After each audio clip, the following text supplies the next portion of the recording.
To help us put the China-Russia naval exercise in perspective, I'm joined now by Christopher Young. He's the Director of East Asian Studies at the Marine Corps University. He's an expert on the Chinese military and security issues. You heard in that report 5 joint exercises, but talk about the scope of these exercises. Much larger in a sense, isn't it?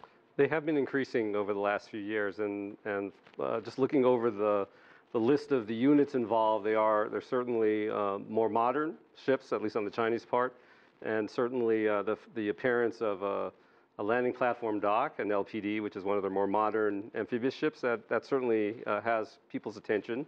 So yeah, the scope certainly is slightly larger, and the more modern ships also is certainly something to take note of. They appear to be beefing up cooperation in recent years. What do you make of that? The cooperation between Russia and China certainly has people's attention. Certainly, the fact that the Chinese and the Russians are conducting joint naval exercises is certainly an interesting initiative. But they've also had cooperative exercises in the Central Asian area too. The Shanghai Cooperative Organization exercises also. So yeah, that certainly is an interesting development, that China and Russia are having closer military relations. My colleague Nathan King got the great assignment to go off to Hawaii, cover RIMPAC. We know that China was invited as an observer. There was a good relationship developing there in terms of sailors talking to one another, leaders also speaking to one another. How does this, I mean, it's kind of trying to navigate this, thread the needle, so to speak, with Russia and the United States. It's kind of complicated. How does this change that dynamic, or does it? I don't think it changes the dynamic. I mean, I think it's clear this is how major powers behave with one another. The United States has cooperative military exercises with Japan, with South Korea, and you just noted RIMPAC. We invited China to take part in it. The United States probably hopes that China and the Russians will invite the 7th Fleet to engage in that exercise. But this is what great powers do.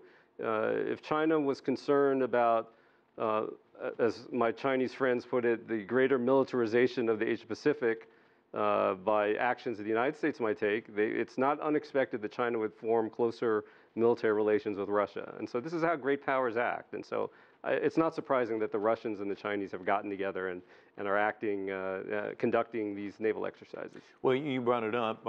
It's referred to as the pivot to Asia. And many people in China see this as kind of containment, the U.S. kind of flexing its muscle in the area. There are tensions there. And do you think that there's any indication that the closer ties between Russia and China maybe is a counterbalance to that, or?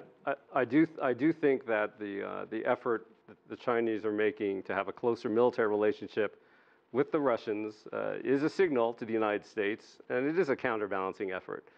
However, I also think, given the fact that the Chinese also have had an increased amount of military-to-military relations with the United States, the fact that you've had more and more interactions between the Chinese military and the U.S. military, it's an effort on both sides to maintain a very good balance. If the Chinese are trying to send a signal to the U.S. that U.S. actions in the Pacific should not intimidate China, then that's perfectly understandable. And again, this is the thing. These are the actions that both major powers will play. I mean, major powers do this. So in other words, signal received, I suppose. Signal received.